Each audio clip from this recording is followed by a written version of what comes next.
My name is Dr. Kate Boyd, and I'm here to help you take your piano playing to the next level. So let's get started. In my previous video, I talked about 5 common mistakes people make when practicing with the metronome, and you can catch that by clicking on the link right up there in the corner. Today I have 5 tips to share with you about practicing with the metronome. Each of these tips is based on what I've learned from my own practice over the years, as well as what I've observed from working with my students. In my lessons, I talk with my students sometimes about how they use their metronome, and I've learned about some of the stumbling blocks they encounter. So here's some advice I give to my students. My first tip is to be strategic. It's important to be organized and patient. I see that a lot in my students where they will use the metronome for a little while and then kind of get impatient with it and then just turn it off. So don't let yourself just practice mindlessly with the metronome, and instead be strategic and know exactly how your tempo that you're practicing relates to the final tempo or your goal tempo, what your strategy is for increasing the tempo, and when you'll know you've achieved what you want. Planning and being deliberate will help you avoid that aimless practice I was talking about, turning on your metronome in the hope that it'll help you improve, and then using it for a while, and then when you get bored or tired, or when it seems enough time has passed, then turning it off and doing something else in your practice. So try not to get impatient with the process and give yourself plenty of time to learn and absorb what you're practicing. My second tip about practicing with the metronome is to understand the beat pattern of the piece you're playing. Beats within a beat pattern are organized around the idea of strong beats and weak beats. Understanding this and really learning it to implement it in your playing can solve a lot of musical problems. In this way, music is just like speech. When I speak, I do not equally emphasize all of the syllables because otherwise I would sound like a robot, right? We have strong syllables and we have weak syllables, and it would be very, very weird if somebody just goes around and talks in a monotone. And it's the same in music. It's weird if somebody emphasizes all of the beats equally in a measure. So the basic thing to keep in mind about meter is that the first beat, or the downbeat of a measure, is the strongest beat most of the time. 99 out of 100 times, 999 times out of 1,000, the downbeat is the strongest beat of the measure. And the last beat in the bar is going to lead into the next downbeat. It's considered to be a weak beat, but it is a leading beat. So this is how you account for 4. The downbeat's the strongest, and the third beat is the second strongest beat. It sounds like this: 1, 2, 3, 4, 1, 2, 3, 4, 1. And the way you account 3, 4 is 1, 2, 3, 1, 2, 3, 1. This is important because you do not want to count 1, 2, 3, 1, 2, 3. Not all beats are equal. So once it's clear to you what the beat pattern is, then use the metronome to support your feel of it. You should also do some counting out loud to help feel the beat pattern like I just did. My third tip about practicing with the metronome is consciously work to internalize the pulse. When you play the piano or any instrument, you need to have a good, strong internal pulse. It's interesting that the word pulse relates to music, and it also relates to human circulation, the heartbeat. The pulse is the heartbeat of the music, just like the pulse is our heartbeat. And if we didn't have a pulse, we would be dead.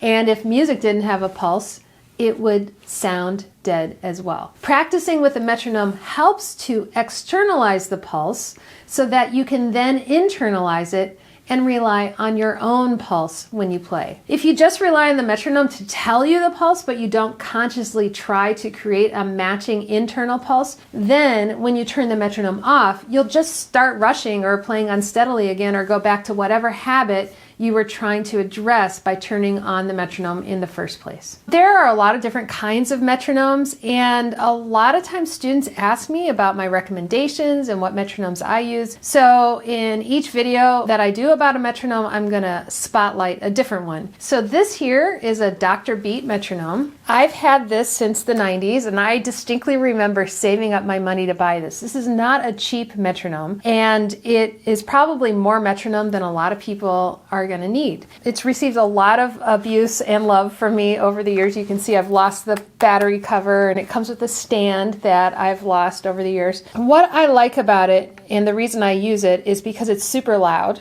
Has a very loud beat. And then you can also do subdivisions. So, and you can do a lot of little subdivisions. You can do triplets. You can do like 2 against 3. Things like that are helpful. It's very helpful for when you are rehearsing with a group of people because it is so loud. You can also run it through a speaker. It has a jack for that. It also has a tuner, and it's really, this dial is how you change the tempo, which is really easy. My 4th tip about practicing with the metronome is subdivide. This is probably the most important tip I'll give you today. If you finish this video and remember nothing else but that it's important to actively subdivide in your practice, I'll be happy. Subdividing is when you take a beat and you practice feeling and articulating the smaller units that make up that beat. Rhythm is a hierarchical structure.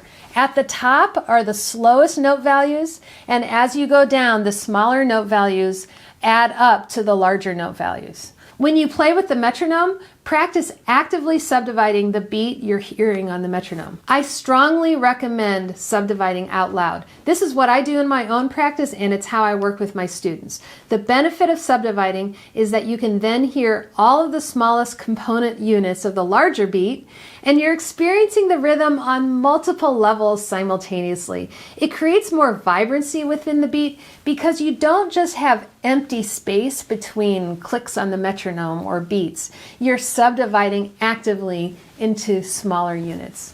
Once this becomes automatic, then when you have a ritardando or a accelerando, which is slowing down or speeding up, or if you just do rubato of some kind, or there's any type of shift in the bass tempo, you will be able to do it naturally using the subdivisions that you've trained yourself to do. I believe that there's a misconception around subdividing. I have a theory that sometimes people learn how to subdivide as young students or beginning students when they are learning about time signatures. And then as they get better at the piano, they think that they graduate from having to subdivide. But in fact, the opposite is true. Professional musicians are so used to subdividing that we automatically do it in everything we play. Subdividing is a fundamental skill that marks the difference between an amateur and a professional musician. My 5th tip about practicing with the metronome is put your metronome on large note values. Sometimes people practice with the metronome on teeny tiny note values as an attempt to really be incredibly diligent about their metronome practice and make sure that every note is placed correctly. Now, you can do this in very small doses, particularly if you're struggling to play together with the metronome, but I don't recommend it. In fact, the best way to use the metronome in most circumstances is to put your metronome on the largest beat possible. The reason for this goes back to understanding why you're using a metronome in the first place. The point of practicing with a metronome is not, as we said, to sound like a robot. Anyone can program a computer and make it play music completely in time. That's not why we humans like to listen to music. Music comes alive when the subdivisions within the beat are not all perfectly aligned at all times.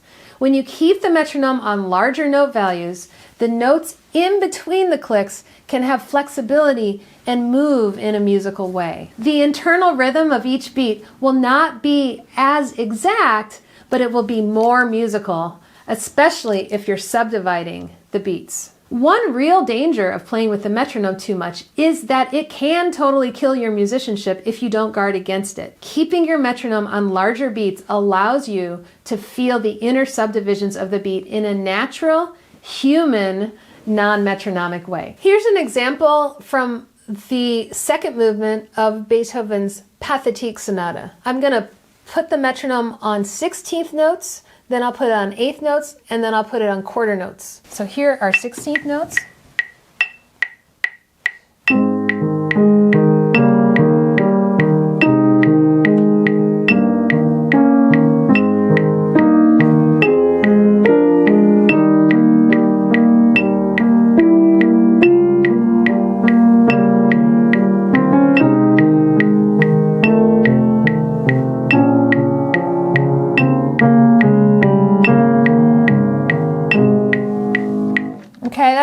robotic. Now I'm gonna put it on eighth notes.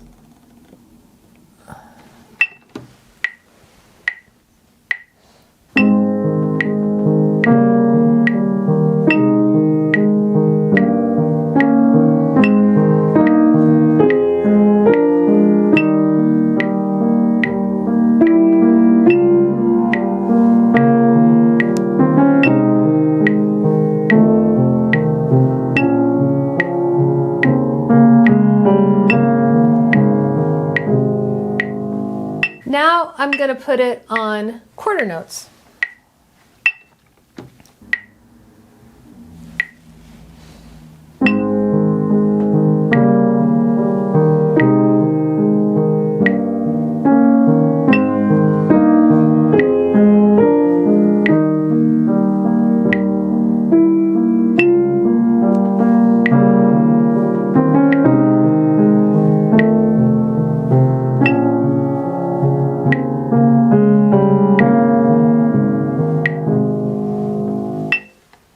Putting the metronome on larger beats allows the music to breathe, and it also helps you to understand and play in the beat pattern of the time signature, as we talked about earlier. I hope that these strategies and insights are helpful to you as you use the metronome in your own practicing. What tips do you have about practicing with the metronome? Leave them in the comments. If you liked this video, you might want to check out these other videos I've made on practicing here and here. Happy practicing!